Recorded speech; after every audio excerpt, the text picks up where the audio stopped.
Class 10 की exercise 1.1 के अंतर्गत क्वेश्चन 2 दिया है। दर्शाइए कोई भी धनात्मक विषम पूर्णांक 6q+1 या 6q+3 या 6q+5 के रूप का होता है जहां q कोई पूर्णांक है। हमें यहाँ पर बताना है कि जो धनात्मक विषम पूर्णांक होते हैं वह 6q+1, 6q+3 या 6q+5 के रूप का ही होता है। जहां पर q कोई पूर्णांक है तो इसको हम सॉल्व करते हैं। माना a कोई धनात्मक विषम पूर्णांक है तथा b बराबर 6। तब यूक्लिड विभाजन एल्गोरिथम से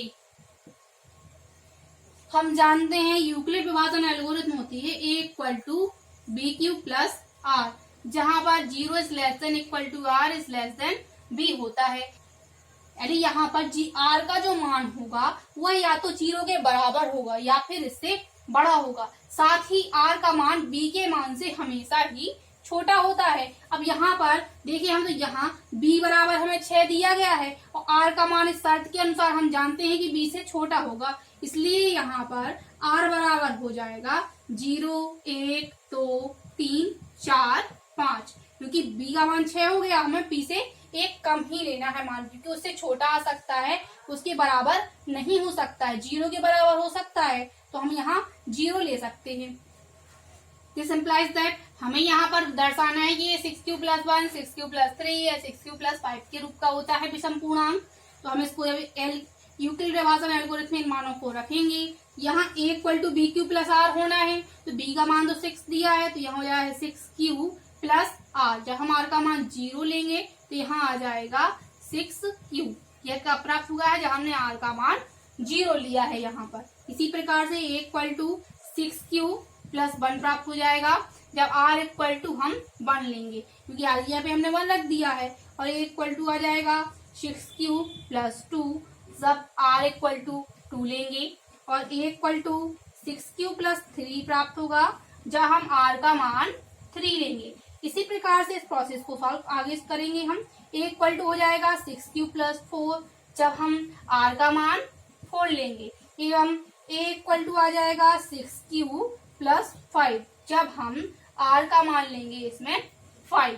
अब हम और आगे इसको नहीं सॉल्व कर सकते क्योंकि हमने r के मान 0 से लेकर 5 तक ही लिए हैं। हमने यूक्लिड विभाजन एल्गोरिथम में मानों को रख के देखा है कि हमारा मान हमें कब क्या प्राप्त होता है। जिनमें हम देखें तो 6q+0, 6q+2, 6q+4 यह कभी भी विषम नहीं हो सकते हैं। अब यहाँ बात यह आती है कि ये विषम क्यों नहीं हो सकते हैं। तो देखिए, अगर हम यहाँ पर 6q+0 लें, इसमें हम q के मान कुछ भी लग कर देखें 1 से लेकर अनंत तक। अगर हम 1 रखेंगे तो 6 × 1 + 0 करेंगे तो यहाँ 6 आएगा, और 6 एक सम संख्या है तो यह विषम नहीं होगा। इसलिए हमारा यह तर्क यहाँ पर सही है। अगर हम इसमें q का मान 3 ले लें और प्लस में 0 वैसे रहेंगे और 6 दिए गए यहाँ पर 18, और 18 भी एक सम संख्या है। तो इस प्रकार से हम कोई भी ये मान लेके रख लें इन संख्याओं में, हमेशा ये सम संख्या ही प्राप्त होंगे। इसलिए 6q+0, 6q+2, 6q+4 यह विषम नहीं हो सकते, ये हमेशा सम संख्या प्राप्त होंगे। जिसमें से हमारी देखिए ये कैंसिल हो जाएगी, ये हो जाएगी, और 6q+0 ये कैंसिल हो जाएंगी। तो हमारी हमें संख्याएं क्या बची हैं? 6q+1, 6q+3 और 6q+5। तो जो भी हमारे यहाँ पर धनात्मक विषम पूर्णांक होंगे वह हमेशा 6q+1, 6q+3 या 6q+5 के रूप के ही होंगे। तो इसको हम इस प्रकार से लिख सकते हैं। अब यहाँ इसका भी हम तर्क देख लेंगे, यह 6q+1, 3 या फिर 6q+5 के रूप का ही क्यों होगा। तो अगर हम देखिए यहाँ पर 6q+1 लेते हैं, इसमें अगर हम q के मान क्रमशः 0, 1, 2 कुछ भी रख कर देखें, यहाँ देखिए हम 0 रखेंगे तो यहाँ हो जाएगा 6 × 0+1 बराबर हमें क्या प्राप्त होगा यहाँ पर 1। और 1 क्या है? यह एक विषम संख्या है। तो जब हमने देखिए यहाँ 0 रखा तो हमें विषम संख्या प्राप्त हुई। अगर हम इसमें 1 रखें तो 6 × 1+1 यहाँ आ जाएगा 6 हो जाएगा प्लस 1 बराबर आएगा 7, और 7 भी एक विषम संख्या है यहाँ पर। तो हम देखते हैं इस प्रकार से कि अगर हम इन मानों में क्रमशः q के मान रखते हैं तो हमें हमेशा एक विषम संख्या ही प्राप्त होती है। इसलिए हमारा यहाँ पर तर्क सही होगा कहना कि धनात्मक विषम पूर्णांक हमेशा 6q+1 या 6q+3 या फिर 6q+5 के रूप का ही होगा, जहां पर q एक पूर्णांक है। इस प्रश्नावली के अंतर्गत तीसरा क्वेश्चन दिया है, किसी परेड में 616 सदस्यों वाली एक सेना या आर्मी की टुकड़ी को 32 सदस्यों वाले एक आर्मी बैंड के पीछे मार्च करना है। दोनों समूहों को समान संख्या वाले स्तंभों में मार्च करना है। उन स्तंभों की अधिकतम संख्या क्या है जिसमें वे मार्च कर सकते हैं। हमें पहले इस क्वेश्चन को समझना है। यहाँ पर कहा गया है कि यहाँ पर सैनिकों की संख्या 616 है और टुकड़ी में आर्मी बैंड के पीछे 32 सदस्यों वाले एक आर्मी बैंड के पीछे से मार्च करना है। तो यहाँ पर हमें इनका अधिकतम संख्या ज्ञात करनी है कि स्तंभों की अधिकतम संख्या क्या है।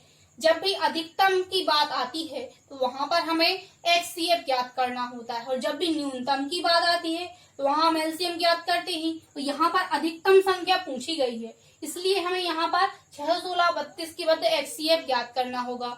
यहाँ पर चूंकि सैनिकों की संख्या दी है 616 एवं आर्मी बैंड में सदस्यों की संख्या बराबर है 32, क्योंकि यहाँ पर जो आर्मी बैंड है उसमें सदस्यों की संख्या कहा गया है कि 32 है। हमें इनकी अधिकतम संख्या करनी है। उन स्तंभों में अधिकतम संख्या क्या है?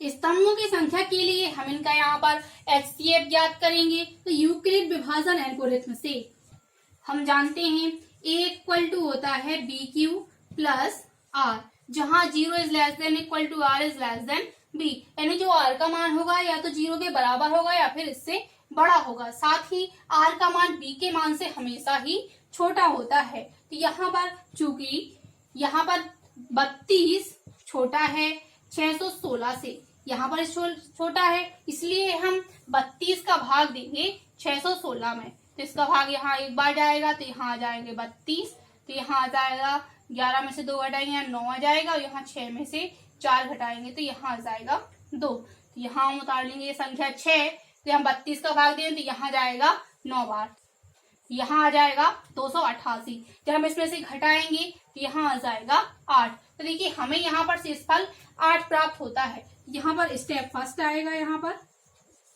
A equal to BQ plus R होता है। तो यहाँ पर देखिए हम जानते हैं A यहाँ होता है भाज्य, B कहलाता है भाजक और Q कहलाता है भागफल और R कहलाता है शेषफल। इसी रूप की होती है यूक्लिड विभाजन एल्गोरिथ्म। तो यहाँ पर A की वैल्यू दी हुई है 616 बराबर BQ, B का मान है 32 और Q का मान है यहाँ पर 19 और R का मान दिया है यहाँ पर 8। तो यहाँ पर देखिए R का मान 8 प्राप्त हुआ है, यानी R का मान 0 के बराबर नहीं है। और यूक्लिड विभाजन एल्गोरिथ्म से हम जानते हैं जब हमें R का मान यानी शेषफल 0 प्राप्त हो वही हमें HCF प्राप्त होता है। यहाँ नहीं प्राप्त हुआ है इसलिए हम इसको आगे सॉल्व करेंगे। इसके लिए हम स्टेप 2 सॉल्व करेंगे।